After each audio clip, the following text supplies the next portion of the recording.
लोकसभा चुनाव के बाद से ही बीजेपी बिखरती दिख रही है। चुनाव में आए परिणाम के बाद से बीजेपी नेता हाईकमान को उनकी गलत रणनीति के लिए जिम्मेदार ठहरा रहे हैं।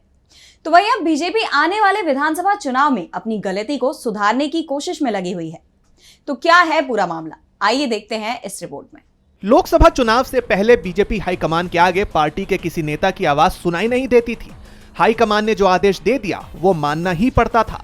लेकिन चुनाव के बाद बीजेपी को हार मिली तो हाईकमान भी बैकफुट पर आ गया है और क्षेत्रीय नेता हाईकमान को आंखें दिखाने लगे हैं और हाईकमान को भी उनके आगे झुकना पड़ रहा है।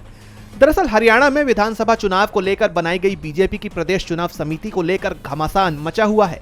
2 दिन पहले जारी लिस्ट में पूर्व गृह मंत्री अनिल विज का नाम नहीं था, जिससे नाराज होकर अनिल विज सोमवार को अचानक दिल्ली पहुंच गए। यहां उन्होंने केंद्रीय मंत्री और प्रदेश चुनाव प्रभारी धर्मेंद्र प्रधान से मुलाकात कर अपनी नाराजगी जाहिर की। दावा तो यहां तक किया जा रहा है कि विज ने साफ कर दिया कि अगर जरूरत पड़ी तो वो सख्त कदम उठाने से भी नहीं चूकेंगे, यानी वो पार्टी तक छोड़ सकते हैं। इसके बाद सोमवार देर रात ही पार्टी की तरफ से चुनाव समिति की संशोधित लिस्ट जारी कर दी गई।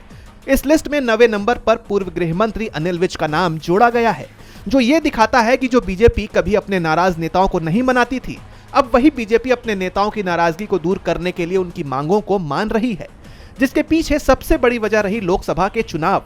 क्योंकि लोकसभा चुनाव में बीजेपी ने राजस्थान में भले ही वसुंधरा राजे सिंधिया को बीजेपी का स्टार प्रचारक बना दिया हो, लेकिन उनकी नाराजगी को दूर नहीं कर पाए थे, जिसका नतीजा ये हुआ था कि वसुंधरा राजे ने सिर्फ वहां प्रचार किया था जहां उनके बेटे की सीट थी, जिसका परिणाम ये रहा कि बीजेपी को लोकसभा चुनाव में पिछले चुनाव की तुलना में सिर्फ 14 सीटें मिली, यानी बीजेपी को इस बार 11 सीटों का नुकसान हुआ। डीबी लाइव की रिपोर्ट।